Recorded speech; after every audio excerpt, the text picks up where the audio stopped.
Hi hello bosses, నేను మీ సాయి కుమార్ని. మనం ఒక స్పిన్నర్ ఎక్స్పెరిమెంట్ చేసామండి.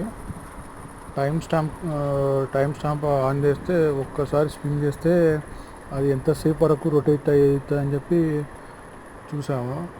మ్యాక్సిమం అది 1 మినిట్ వరకు 17, 18, 19 సెకండ్స్ చాలు దాటి 40 సెకండ్స్ వరకు కూడా మూవ్ అవుతుంది.